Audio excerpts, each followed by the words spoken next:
Que Allah subhanahu wa ta'ala demandera la bénédiction, fera la dua en demandant la bénédiction. Allah fera la dua en demandant la bénédiction à ceux qui consomment le repas de l'eau, hein? Et aussi les anges de la miséricorde, parce que parmi les anges, il y a deux sortes d'anges. Il y a les anges du châtiment. Les anges, par exemple, qu'on prend pour entourer l'enfer, sont les anges du châtiment. Quand Dieu dit Ya ayyuhalladhina amanu qu anfusakum wa ahlikum nar alayha malaikatun gilazun shidadun la ya'suna Allaha ma amarahum wa yaf'aluna ma yu'marun. Ça, il s'agit des anges du châtiment. Eux, ils sont là seulement pour dire, toi, en tout cas, on va pas te rater, tu as déjà fait cette sottise, maintenant on va te châtier. Ça, c'est les anges de comment? Du châtiment.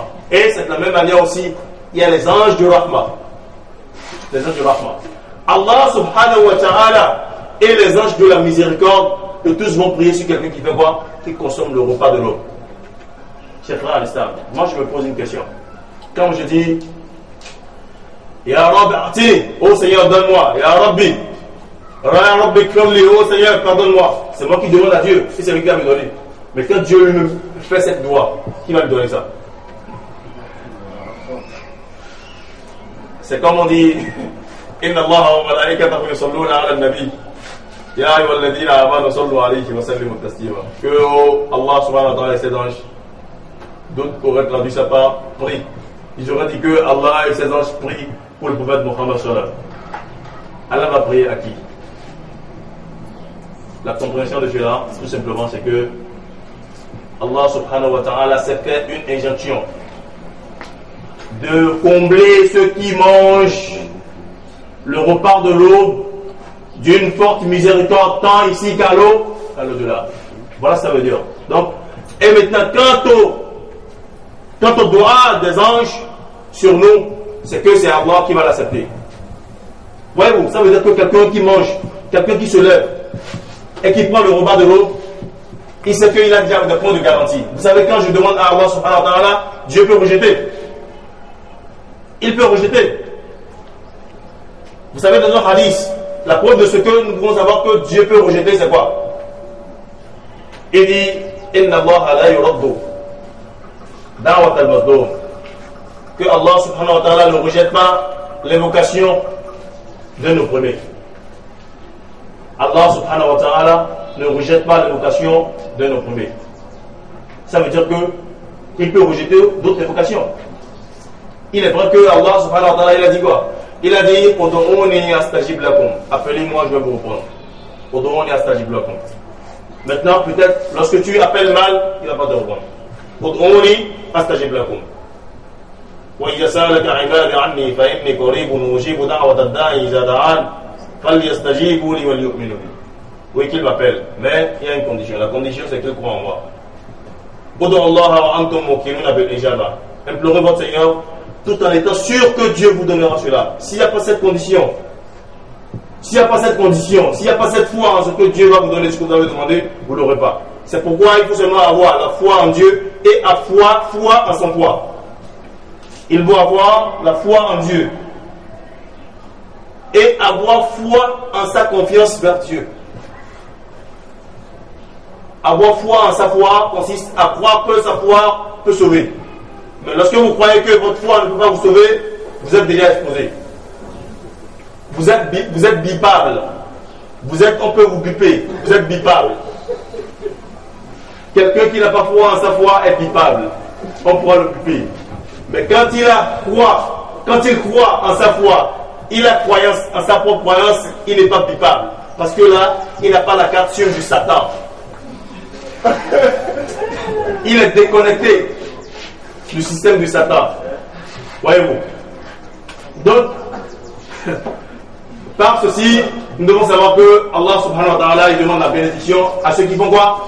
À ceux qui consomment le repas de l'eau. Maintenant, ce qui suit maintenant, c'est hukmu, la règle qu'il y a en ça. Vous savez, en toute chose dans l'islam, il y a les obligations, il y a les actes surrogatoires. Il y a le haram, il y a le halal.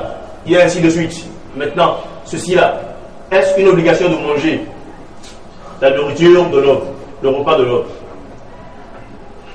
Il y a 3 tests par lesquels on va savoir quelle position il faut prendre. Le premier test, c'est que Dieu dit, ou bien le prophète dit que, et dit faslum bayna suyamina, faslum ma bayna suyamina, wa suyam ahl al-kitab, aklat sahab.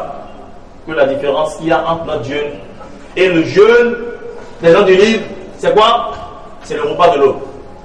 On pourrait comprendre par cela que quelqu'un qui ne prend pas le repas de l'homme, il n'est pas loin des gens du livre. Voyez-vous? Jusque-là, c'est pas encore clair. Jusque-là, on ne peut pas savoir encore que c'est obligatoire ou que c'est pas obligatoire. Ça va? Jusque-là, on ne peut pas le savoir encore. Maintenant, on continue. Le prophète, quelque part, il dit As-sahur aklat baraka. Il dit, oh chers frères en islam, le repas de l'aube est une nourriture de la miséricorde. Il dit pas la tada'on, ne l'abandonnez pas.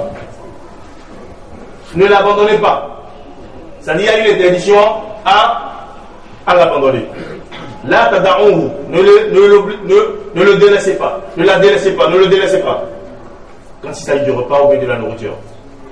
Ne le délaissez pas. Voyez-vous, ne l'abandonnez pas. La tada'uhu. Walau an yajra ahadukum jur'atan min ma. Même s'il faut que quelqu'un se lève, qu'il ne trouve rien à manger, qu'il prenne une gorgée d'eau. Voyez-vous. Wallahi, quelqu'un qui se réveille. Quelqu'un qui se réveille pour la consommation du repas de l'eau, il a deux récompenses. La toute première récompense, l'effort qu'il a fait en se réveillant. L'effort qu'il a fait en se réveillant. Vous vous rappelez que le prophète Muhammad sallallahu alayhi wa sallam, il nous a dit que lorsqu'on se réveille, qu'on dit Alhamdulillah, alladhi ahyana ba'dama amatana wa ilayhi nushur, et d'autres invocations. Mais vous savez de la même manière que quelqu'un qui se réveille, quelqu'un qui dort et qui se réveille, il est sur son lit, il ne veut pas se lever pour aller prier. Que lorsqu'il dit la hawla wa la quwwata illa billah, que Allah subhanahu wa ta'ala va lui accorder tout ce qu'il aura demandé pendant cette nuit. Regardez, celui-là qui s'est réveillé partiellement, il dit la hawla wa la quwwata illa billah, et après d'une temps il fait une invocation à Allah subhanahu wa ta'ala, le promet de lui donner ce qu'il voudra. Maintenant, qu'adviendra-t-il de quelqu'un qui se réveille pour faire une adoration pendant ce temps? Allah subhanahu wa ta'ala encore dit Ya ayyuhal muzammil qum al-layla illa qalila nisfahu aw inqus minhu qalila aw zid alayhi wa rattil al-Qur'ana tartila inna sanulqi alayka qawlan thaqila inna nashiyata al-layli hiya ashaddu wat'an wa aqwamu qila. Il nous a fait cas de ce que lorsque nous nous réveillons, il y a en cela une récompense. Ailleurs, il dit Aqim as-salata liduluki ash-shamsi ila ghasaqi al-layli wa Qur'an al-fajr inna Qur'an al-fajr kana mashhuda wa min al-layli fatahajjat bihi nafilatan lak. Faites un effort. Et cela sera considéré pour vous comme une augmentation, un point de réserve.